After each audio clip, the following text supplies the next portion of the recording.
Hello, friends. This is Nelson Furtado, and welcome to Friends on the Journey.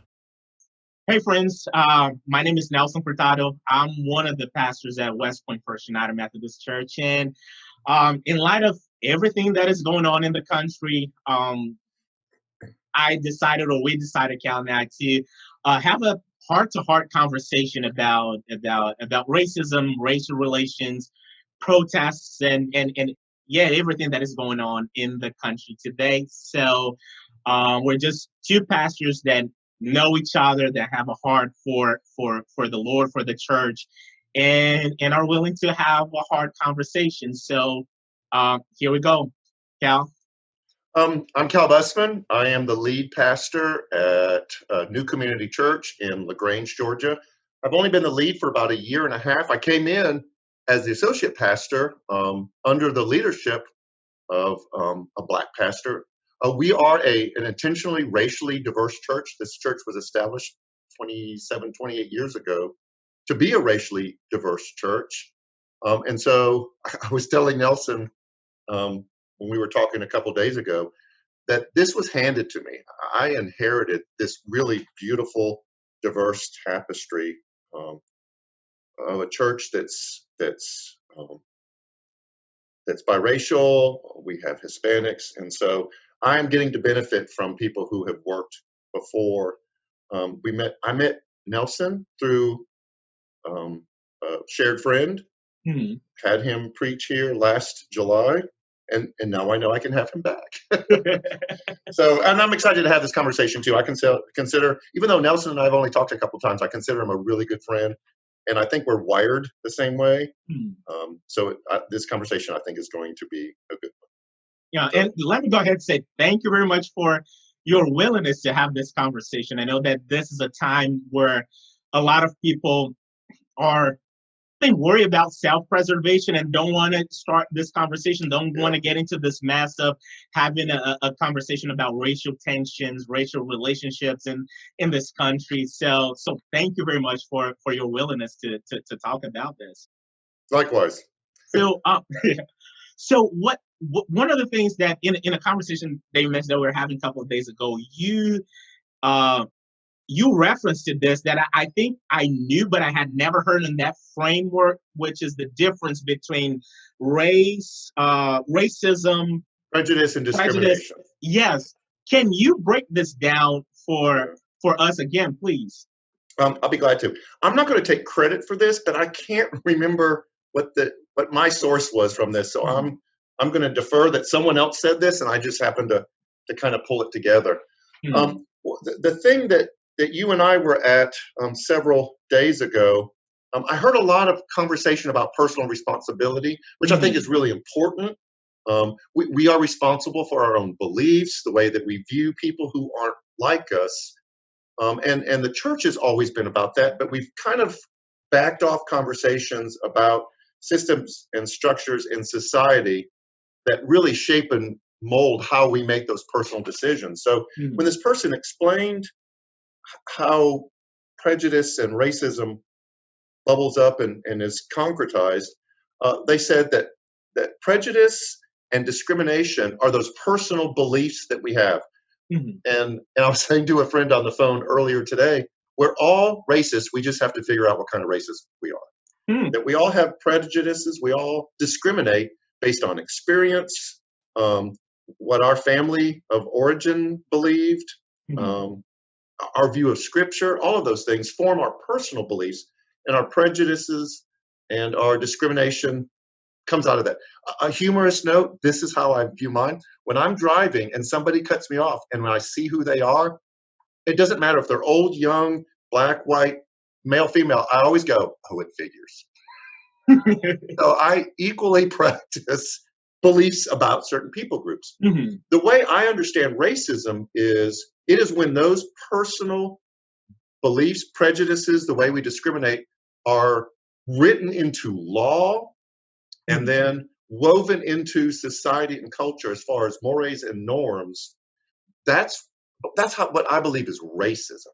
And so we can address our own personal beliefs, the way we discriminate, the way that we hold our prejudices, but that's not going to dismantle inequitable treatment in our country. We have to address systemic racism and structures that are woven into laws and the way we practice our society. So it was explained to me that way, and I know that's a long explanation, but that's how I understand the difference between those. Yeah, so racism would be, so we all make judgments or we have preconceived ideas about different people. The issue with racism then will be the negative effect that it has in the way that we have relationship with others. Would you say that? Right. And I know that some of these might be a little controversial, but redlining is a classic racist effort to control where different people live. The fact that schools are funded by property taxes is a way that racism is systemically woven into culture. That means areas that are more affluent have nicer schools than areas that are less affluent. That's racism, and that's a great explanation that someone else made that I think paints a bigger picture than just our personal beliefs. Yeah, and I think understanding those things, well, first understanding that we all have and make prejudgments or have ideas of other people, I think it's helpful for us to start having honest conversations. My sister today or yesterday, she posted this, what I'm calling a racist spectrum, from going to terrorists to allies to white savior to abolitionists, and telling how the different views that people have or the different responses that they have to other races kind of influence and impact our society. So I think understanding first that we all make judgments, but also understand the impact of that these judgments have with other people is essential for us to understand what is going on in the country today, because I think that is what brought to I think to light all those protests and rioting and even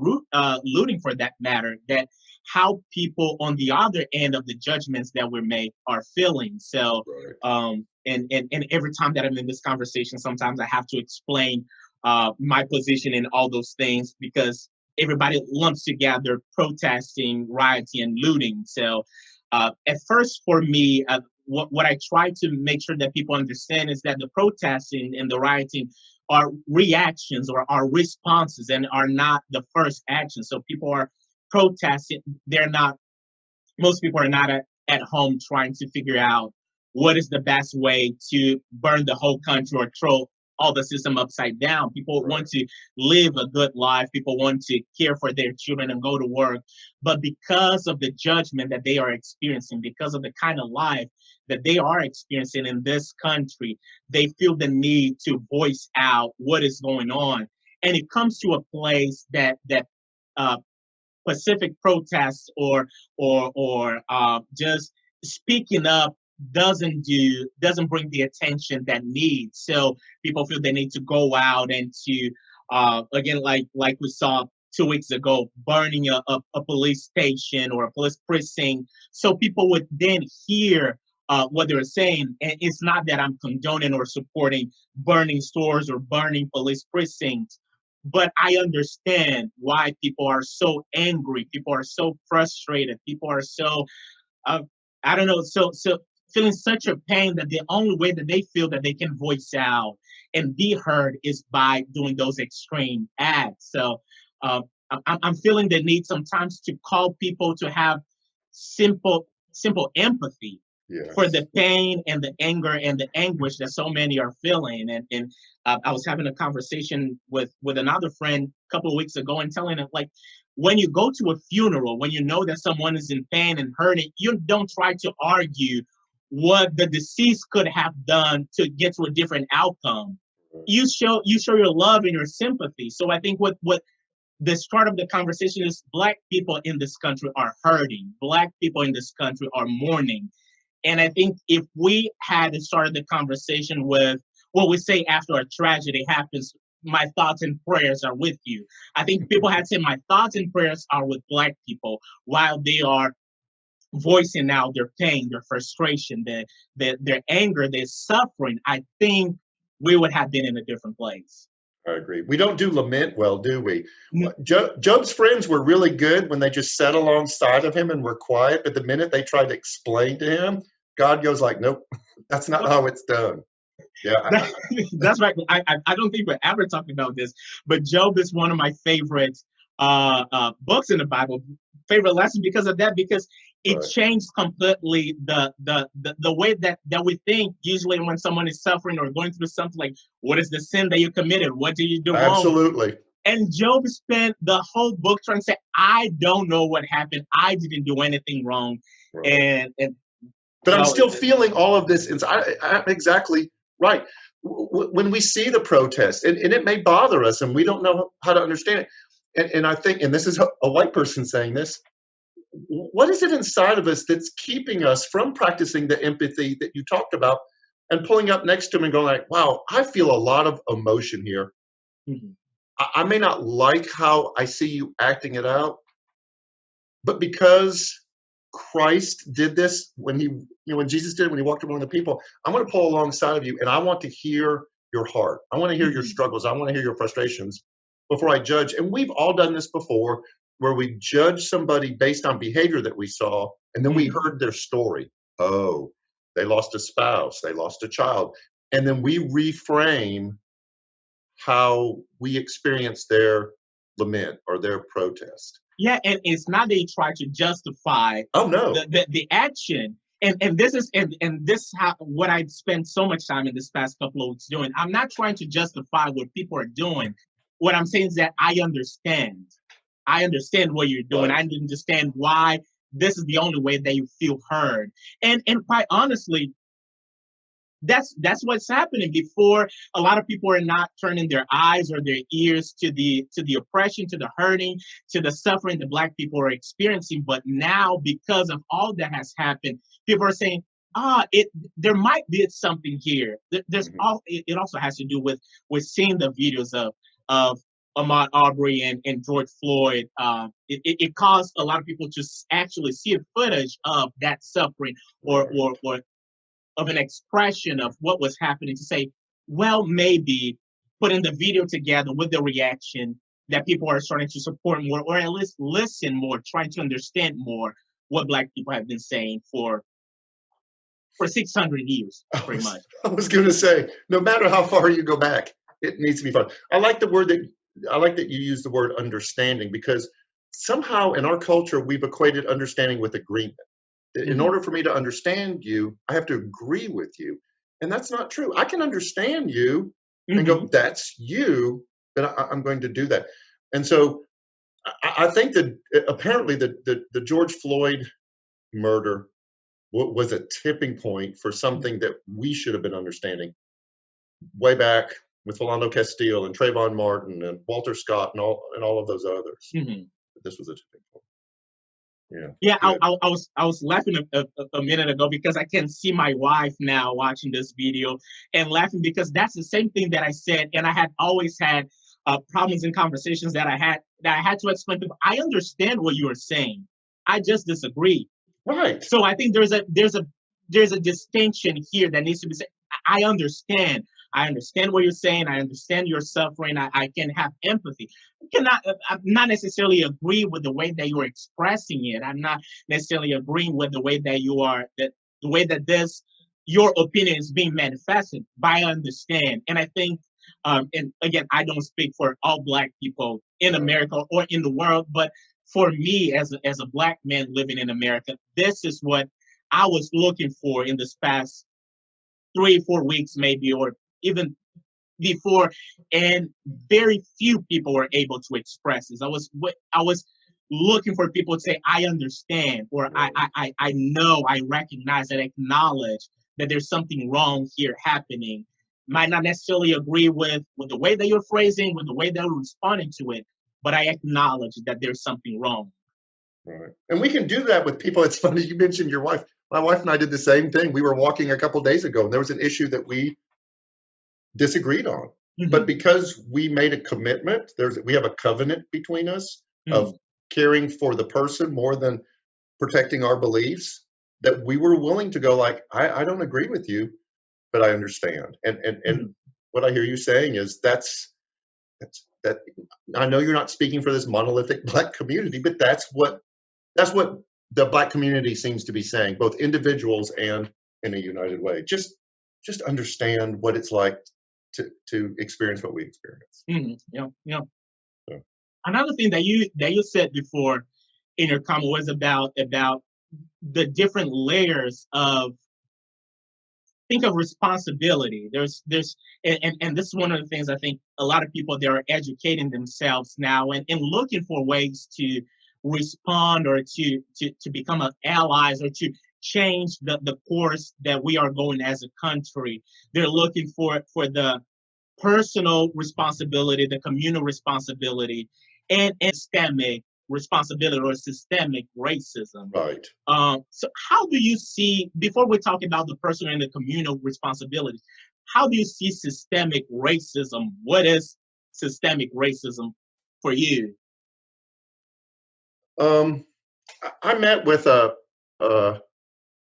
young person yesterday for counseling on a different situation, but they're a person of color who was going through a particularly rough time, and they just needed to go somewhere and to think about it.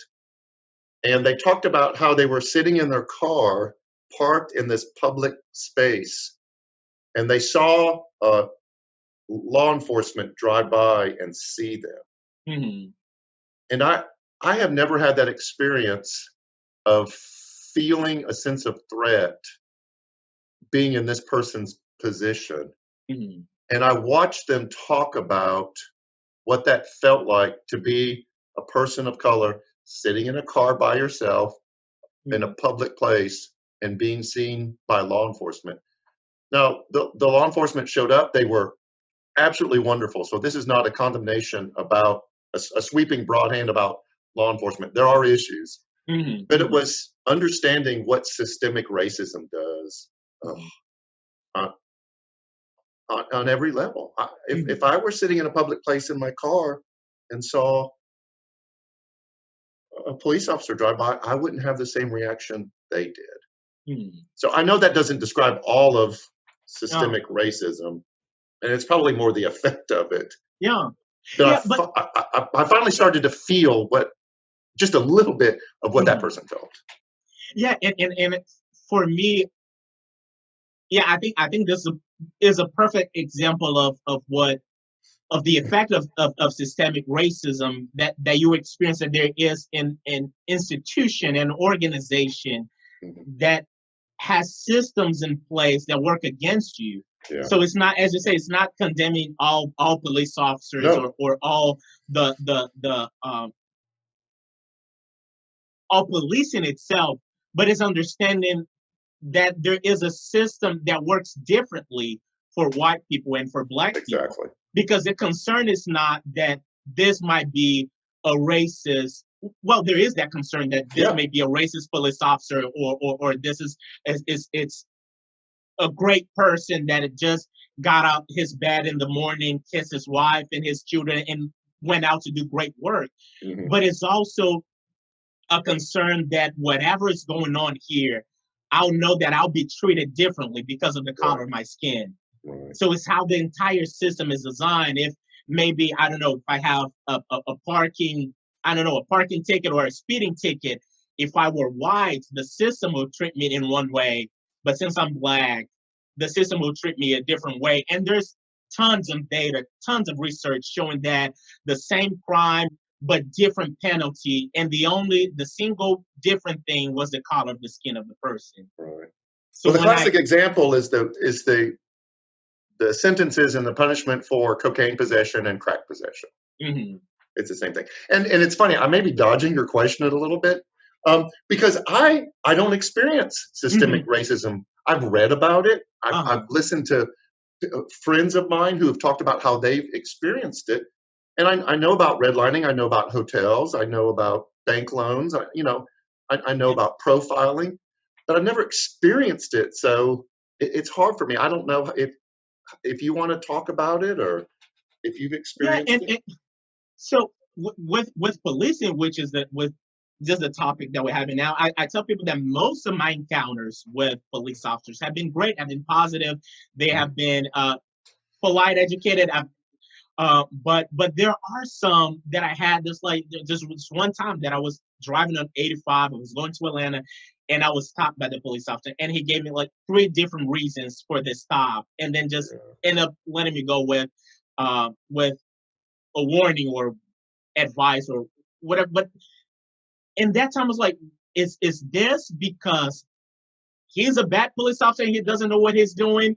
Is this because I'm black and he's trying to pin something on me, or what is going on here? What is the situation? And I think as you the examples that you gave are great for me to understand systemic racism. You're talking about redlining and the effect that it has in education. Bank loans, I think Wells Fargo's one that a few years ago had a major lawsuit because it was obvious that they were charging higher interest for black people than for white people, which brings again this great disparity in economic. Um, so the levels of education, access to education. I mean, so there's so many things, so many systems that are designed for people not to advance in life. I think Right. that's the ultimate design to maintain black people in the lesser than situation, in the lesser than status. Um, yeah, I also don't know if I answer your question, but that's No. It sometimes it feels like, again, everything I say is an attempt for a white person to understand what it's like to be a person of color in our culture.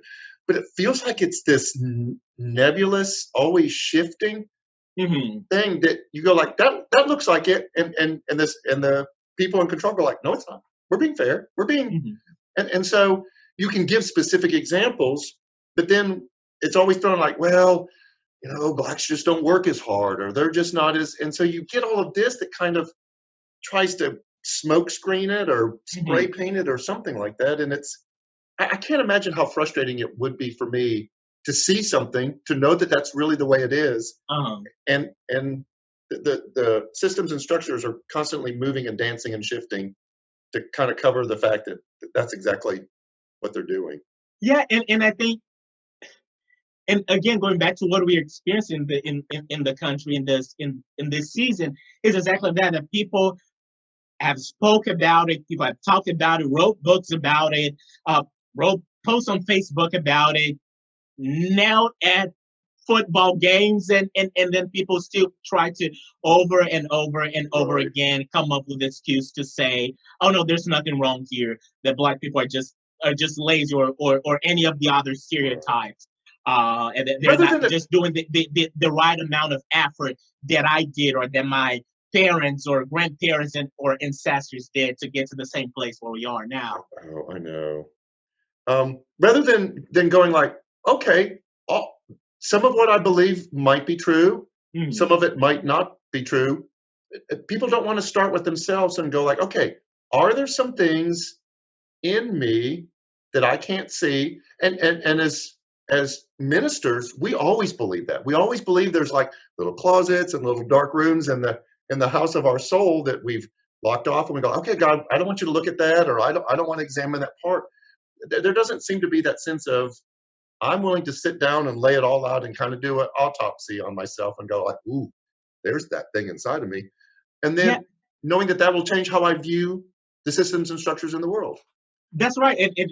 That simple is it's so good because yeah, we seem to be honest about the gray areas or the things that we don't want to touch in every other aspect of our lives. Oh, absolutely. But when it comes to race, and I was talking to someone about this, that I think that's the reason that we still say racism is such a complicated topic to talk about. It's only complicated because we don't want to admit that we have racist intentions or racist thoughts, or there's a level that we are racist ourselves. So that's why we want to push forward, because we don't want to get to the place that we want to admit, well, maybe as you were saying in the beginning, I have some racist thoughts or tendencies that I don't want to deal with. And I don't know, maybe part of that is because they benefit me, maybe because this is a scapegoat that I have. And if I admit that, then I have to admit that I have a personal responsibility. I don't know. I'm not sure why, but I understand that there's that we don't want to talk about this. We're talking about marriage or finances, but when it comes to race, we don't want to admit that there's something wrong. Yeah. This probably isn't on our agenda, but I want to go there. How do we help? Because I think it's an important question. Then how do we help people? And I don't care about saving face. I don't care about making it easier for people. How do we help guide people to a place where they're willing or really desiring to do that? Hmm. To dig down and go like, I know it's in there. I need to find it. How do we? And here's the classic example. It's that Tupperware of that old thing in the back of your fridge. There's a smell coming from your fridge, Yeah. and you're not going to give up until you find out what that thing is in the back of your fridge. Why don't we have that? We know that it smells and there's something rotten. Why don't we have that same intensity? Yeah, and I think part of that is I think who's pushing that envelope. I think there's someone that needs to start the conversation. Because if it is true what you said in the beginning, I think it is that everybody has a racist thought or a racist tendency. Let's talk about it. We don't have to come to a place where you you're in your company and you're trying to hire two candidates and you're wondering if you are not hiring one because it's black, or if you have to get to that point that you are in the place to make a decision and you're wondering if you're making or not making that decision because you have racist thoughts or tendencies. I think we need to start that conversation right now, or so you don't wait for you to get sick to kind of go to the doctor. You take your vitamins and your exercise and you do all the preventive work. Mm-hmm. So when whatever happens, you have built that the structures that you need. So I think part of that is that we continue to say that this is a hard topic. We continue to say that people don't want to talk about it. So I think that's why we don't start with that. It as I was talking to a Sunday school class, racism is a sin, and we as pastors address most sins on the pulpit as we preach. So I think for us, in the context of this conversation as religious leaders, I think we need to start that naming as a sin and addressing as a sin, and inviting people to fight this sin, whatever way they're manifesting in their lives. So I think it's starting the conversation, and I think not only on the church level, not only on the Sunday morning level, but creating small groups or having personal conversations with people. Right. Because one of the things that I learned as a pastor about confession of sin is that people don't like to confess their sins in public, but they do in a private conversation. And I'm sure that has been your experience, really that when you're in the context of a pastoral care session, when you have someone in the office, they are more free and more open to confess their sins and to deal with them. But in the context of the whole group, they will say that they don't struggle with that, they don't deal with that. So I think we need to create spaces where people feel comfortable enough to say, I'm struggling with this. Yeah. How can I get help? That's really good. I'm kind of a big proponent of safe spaces, and it might have been Brene Brown because this is her topic, but it was safe spaces to be brave. Mm-hmm. Yeah. Because no place feels absolutely safe. There are some moments, even with people who love and adore you, that there's a vulnerable moment where you have to say something that you're not sure how the other person is going to receive it. And I know, just because the amount of counseling that I do, without oversharing, sometimes it's investing first in the conversation. Here is where I'm gonna pull open my own vulnerability a little bit. Like, here's where I honestly struggle, without oversharing. You don't want to make the relationship uncomfortable or awkward. To go first. Yeah, and yeah, as I say, in the Methodist tradition, we have John Wesley started with small groups, and he had in the structure of the Methodist system that he designed, he had the bands, and the bands were this small group in this space where people would come and confess their sins to one another and be held accountable for those sins, but also they would get help in not committing those sins again. So I think, in a way, as you're saying, and I think so many people have said this already, about creating those safe spaces where we can confess our sins or can be held accountable for our Right. sins. But we also have a supporting group of people that will walk with us and help us not to fall on that sin again. Yeah. And then putting racism in that category, like you said, um, gives us all of the tools and gifts and processes that we use for other sins for the sin of racism. Yeah. Yeah. We're a hair over 30 minutes. Okay. So how do we want to the last 5 or 10 minutes?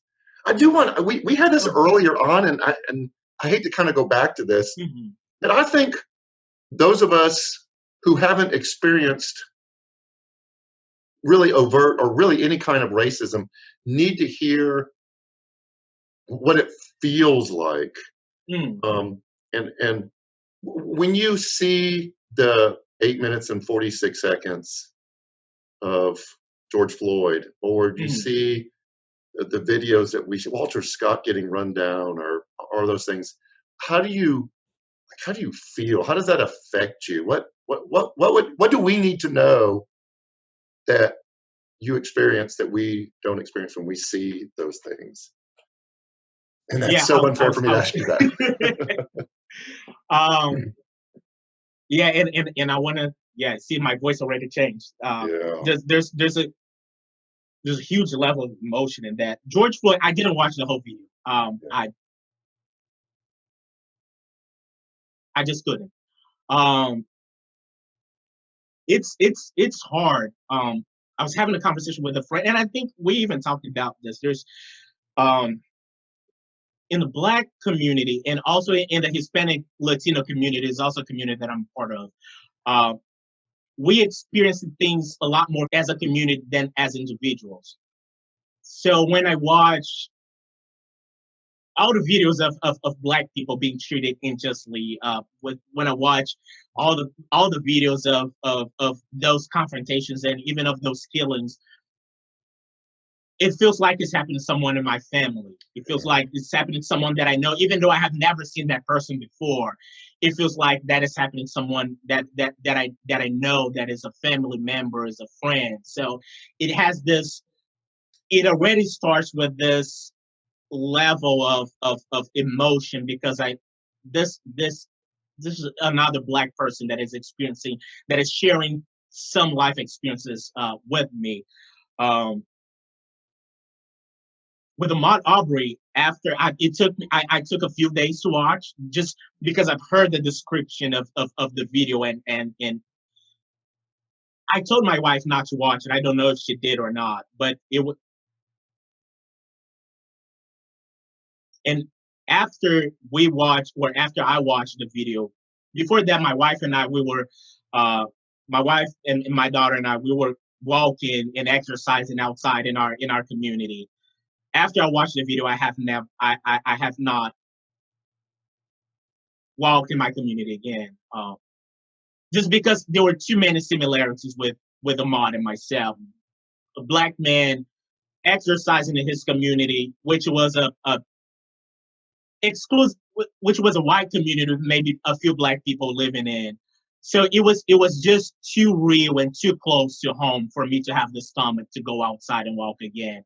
And that understanding that, again, I'm one of the pastors of one of the largest churches in my community. I'm extremely involved with everything that happens in my community. I've been living in the same house for close to 2 years. And still, when I walked outside, there were people that didn't know me, that there were people that had never seen me before. And so when I was walking out, I was the Black man walking in the street. I was not the husband or the father or the pastor or the friend or the person who is engaged in improving my community as a whole, not just the portion where Black people live, but the whole community. I was just a Black man, and that's how I was seen, until I identified myself as the pastor of First Methodist, as Michelle's husband, as Sophia's father. And then it is hard not feel safe in your own community, in your own neighborhood, where you are spending so much time and energy trying to improve and make a better place. So, I mean, personally, I don't think I have had a full night of sleep, a good night of sleep since what happened with Ahmad. Eating patterns have changed. Levels of energy, emotion have been everywhere. There's sometimes that I feel sad and I feel like crying. Um,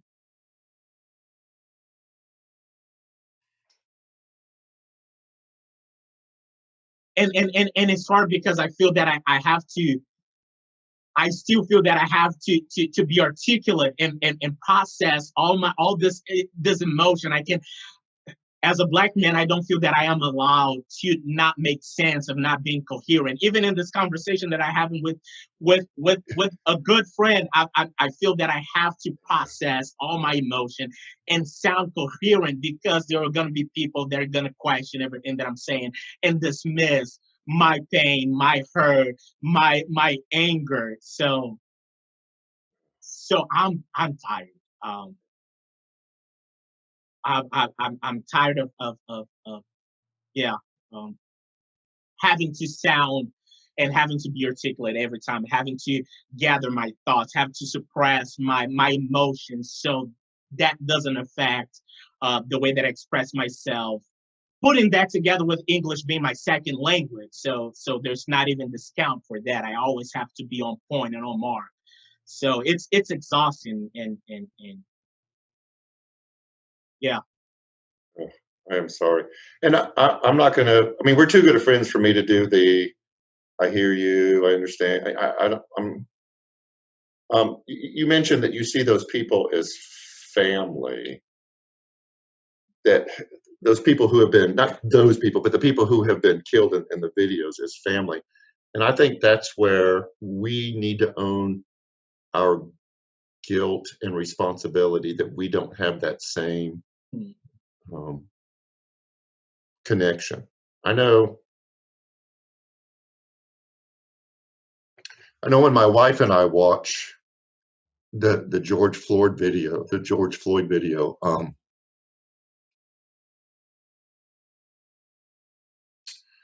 it's it's not just a random black person that I don't know, and I'm not even close to having that same sense of connection that you do. But once I can kind of do that, Janet and I were watching 60 Minutes this past Sunday night, and they had this woman who prosecuted these kind of race cases. And I recognized her last name, and she is the cousin of Gwen Eiffel, who was the PBS news anchor who just was so good for years and died of breast cancer just probably a couple of years ago. It was her cousin. And I saw the restraint in her voice, and I saw her dialing back her emotions and her passion. I said to Janet, I said, well, she's not wanting to do that. She's having to do that so it won't distract from what she feels like she needs to say. And I said, that is so unfair Mm. that she Mm. had to do it. And that's what I hear you saying is there's an extra expectation on you that in this shared suffering and in this watching someone go through a difficult thing, you can't be fully you because you know that will distract, that will hurt the cause that you're trying to forward, Yeah. which is even more oppression to Yeah. stifling who you are. We have someone on staff, a black female, who is all the time wrestling with the unfortunate, um, very prejudicial image of the angry black woman. Mm. And she knows that she constantly has to watch how she says things. And she's wickedly smart, and very passionate. But she knows um, it's something she has to be overly cautious about. So since you brought up the church, I would love to hear some comments about you and how new community is going at, and this for a lot of people seems such a foreign idea or concept of a church where black, white, Hispanic, Asian people can come together and worship. So can you Tell us a little about New Community and how you guys are navigating also through this time and through this season. Um, One thing I can say about New Community Church is I have zero to do for the culture and the nature of this church. It's been here's this really great, cool thing. Walk with us on this journey. Some specific things that I know this church has done to be who they are um, is hiring.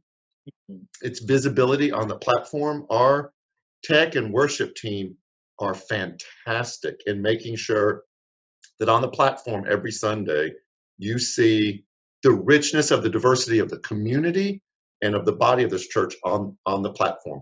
And that's not just token or handed position, it's real positions. My people don't know it yet, but I'm not preaching this Sunday. And one of our school teachers who lives in my neighborhood, an African American woman, is preaching this Sunday. And she's not teaching, she's not sharing, she's not giving, she's preaching. And so our church highlights not only male and female, but also diversity roles. So it's in hiring, it's in placement, it's in our lobby.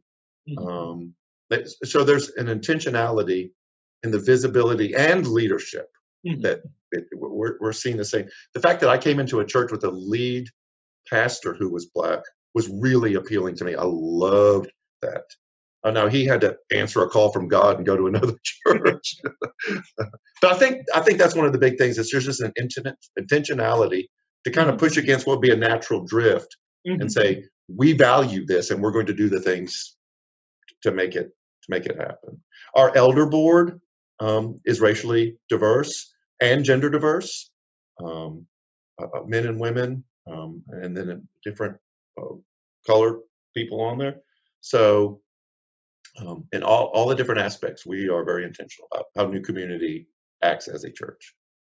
And we I think we danced before recording this, we danced around this that we also wanted to include as part of this conversation, kind of a way that the church can be better and do better. And I think that not necessarily just the church. I think this could apply also for companies and for different organizations. But I don't know how long we've been talking. We all said that we could go for 3 hours on this. We're at 45 minutes, in case you're wondering. Oh, thank you. So for this next, I don't know, 3 to 5 minutes, however long we think people can handle more conversation on this. Oh, they're still with us. They know we're fascinatingly interesting. So what are some of the things that churches, companies, social clubs can do to lead us forward to do a better job?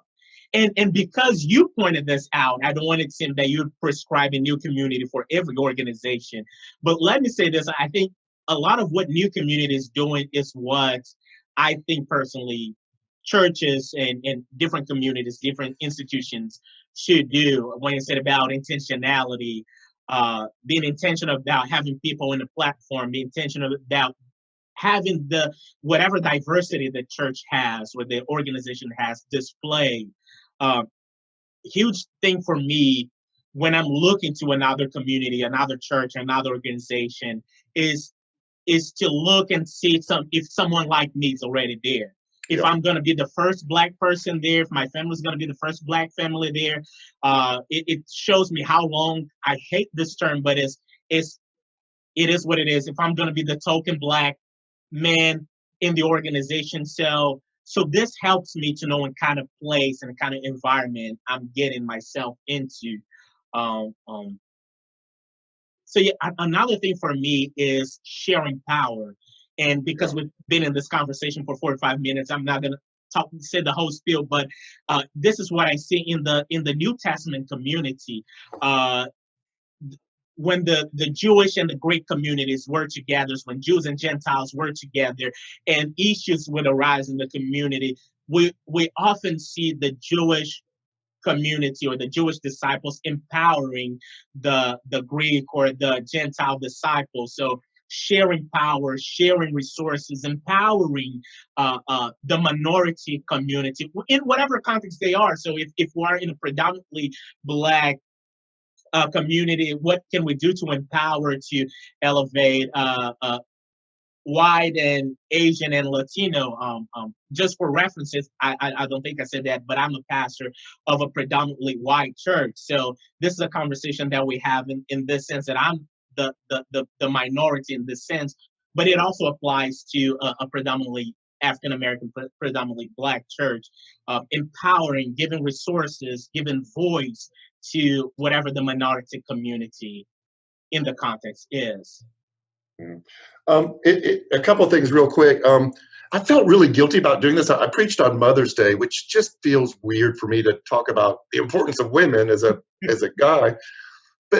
And I wrestled with, I talked with some of the women on staff and some of the women that I think are just really strong, forceful leaders. And they said that sometimes men need to hear, and women need to hear, this is what we need to do. And so my whole push on Mother's Day was, sometimes men need to get off the platform, set the microphone down. This is not to give permission. This is not to allow. This is what you said, to share power. Mm-hmm. So we had a female preacher a couple Sundays before Mother's Day, and we're having another one, a different one this Sunday. So it's not tokenism. It's not shared platform. It's hopefully an understanding of shared power, just Mm-hmm. like you said. The intentionality about growing this kind of church, I have been involved in the cross-cultural sharing platforms and churches getting together for a long time. 2 churches ago, I was in a mostly white church. We formed a relationship with an African-American church. We didn't share pulpits. We would Mm-hmm. travel en masse to each other's church. We would picnic together. We would go over each other's houses. We felt like it was a really healthy movement to blend people together and cross what are natural divides. I've been in this church for almost 3 years now, and all of that I did 2 churches ago isn't even close to being like doing daily community Mm-hmm. together. There's a group of us that hang out together after church when we could. We call it after party, and we talk about the sermon. We started it when Lamar was still here, and then it's a racially diverse group. And then we would go have lunch together. Mm-hmm. And there's a Black-owned business that we love to, because the food was great, but we loved the people that owned it. And we would go in there, and he would be shocked. He's from out of state. He goes like, I don't see this a whole lot. Mm-hmm. And we didn't think anything about it because we just really like each other and we like hanging out together. And so I realized that the intentionality has to be more than just switching pulpits or things like that. There has to be just a daily doing life together. We have a racially, this is really, I'm taking a chance telling you this. We have a racially diverse group that I put together that's called the This Is Us live conversation group. Okay. And it's a messenger group with about 5 or 6 of us in it that are racially diverse, which I didn't even think about until just now. But we live chat about This Is Us while we're watching it. That drives my wife crazy because she's focused on it. Bro, can you believe Randall did that? Well, what's up with Kate? And so that's how deep our daily life goes. That, man, like, come on, September, we got to get our group talking again. Yeah, but and the point that you're bringing, I think, is so important for that. It starts with developing relationships. I think this is one of the things that I hear a lot, but very few people value the small beginnings. So for pastors, yes, find a Black church. If you're in a white church, find a Black church. If you're in a Black church, find a white church. Say, hey, we need more diversity. We need more diverse relationships, because I think that exposes you to people that are different from you, and that helps change the image that you have. So if you only have the image that white people are this, white people are that, or Black people are this, Black people are that, when you come into relationships, then you start changing some of the image. And it start, as you said, in the other church, go to picnic together, worship together, see the things that you like and the things that you have in common, see the things that you have that are completely different, see the things that get on your last nerve. And that is what it means to be, that's what we do as family. That's what it means to share life together. And that I think you start moving to this place where you have the This Is Us group, which now you need to include me on that, because Are you a fan? hear about it. And I'm sorry? Are you a fan? Oh yes, of course, of I'll course. put you in there. I think those relationships that start kind of it's almost like dating. It start with one checking the other out, and then we start seeing that we like it about each other, and then we see the things that get on our last nerves, but we are willing to pass and move over that because a relationship is so much important.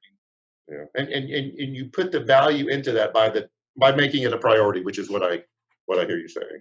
You know, So I think education is also a very important. mhm. Um, Even though sometimes, as I said, I get a little tired of having to educate people about American history, about what is going on. I think um, helping people to educate themselves, giving out resources to people on what they need to read, different voices that they need to hear, move out of their own echo chambers and Right. listen to other voices. I think is very important. And I know that you share with New Community some resources in this time. What are some of the resources that you have on top of your head, and then we can also make available for people later on some of the resources. But what are some of the resources that you're sharing with your people? I posted a reading list on my personal Facebook page about a week and a half, 2 weeks ago, and it was Ta-Nehisi Coates. It was the new Jim Crow. Hmm. Um,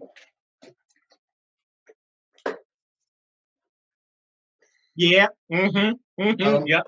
but it also in worship, I have shown Dr. William Barber videos. Hmm. I showed the story of Ruby Bridges, and so I think it's just constantly saying there's a lot more out there that you probably have never heard of. Hmm. Um, so in the specifics, those are a couple in the reading list on my Facebook page. But it's constantly saying there's a much bigger library of things out there than maybe what you're used to. Like, and I love the way you said we have a tendency just to listen to our own echo chamber. Yeah. Hmm. So, what about you? What are some of the things that I mean? You're in a tough situation, not tough, but you're in a different situation than I am. How do you address Well, that? in the pulpit, and that's one of the things that I heard actually my cousin, which is also a pastor, a preacher, also a Afro Latino man. He said that he makes a case of every sermon that he preaches include a other voice. So if he's preaching in a white church, he will include a black preacher or the voice of a black preacher, the voice of a black poet, a black or Hispanic Latino voice, so people Mhm. can get some exposure to it. I've been suggesting readings. There are so many articles now online that I'm sometimes sharing on my page. I'm trying to not do too much on Facebook because I'm still dealing with some of the interactions and discussions that I'm having on social media. But yeah, the general kind of suggestion that I'm giving to people is get out of your echo chamber. Yeah. Try really do the basic. Google black preacher, Google black author, or well, I think most of the voices that we hear are from white preacher and white author. So I don't have that need to tell my Right. black and Latino friends to do that. But to my white friends, I tell them Google black preacher, black author, black musician, Latino preacher, Latino author, and you're gonna hear those different voices. And again, you're gonna hear things that you agree on, things that you disagree, things that you have never heard or never thought about before. And just that will expand, I think, your knowledge and give you a different view, a different image of what Black and Latino people are. Well, and let me jump on that a little bit because I've seen this, and this may be a little direct, but I know you'll agree with me on this. It's really easy to proof text culture to find a person of color who already agrees with you and confirms your belief. We all know the names. We all see the people that are doing that. I think that's a very irresponsible way to read scripture, to have a preconceived belief or notion, and then go through the concordance and find those four random scattered verses to go like, look, I'm right. And yep, we have a yep, tendency to do that culturally too. See, here's this one black person who agrees with me, so they must speak for. So I think in addition to finding voices of people of color. We need to find voices of people of color who believe differently than we believe, because we tend to extrapolate. Well, I found this one person that agrees with me, so all Black people must believe the same thing. Oh. And that's just yes, that's yeah, and that gets into a different conversation. I know that we need to end, but just that Black people is not Black people. The Black community is not a monolith. We are different, just the same as white people, just the same as Latinos. Not all Black people think the same. Not all Black people react the same. It's, please know that, and yeah, I just need to get that out of the system. I wanted to lob one across the plate for you that you could knock out, because I knew. Yeah. Okay, we are about 55 minutes. Any final thoughts or? Yes, people just need to be better disciples of Jesus Christ. People need to love their neighbor as themselves. People need to do unto other what they wish it was done unto them. People need to wish for the other what they wish for them and for their families. I think if we can start actually living that, actually doing what Jesus Christ told us to, we can move out of this a lot quicker, a lot easier. And I think this is the first step. Of course, there's a whole journey ahead, but I think this is always the first step. The same grace, generosity, kindness that you wish for you, the same way that you wish and want all the institutions and organizations to deal with you. This is what Black people in this country are fighting for and asking for now. Not to be better, not to be different, to be treated differently, but just the same. Well, what about you?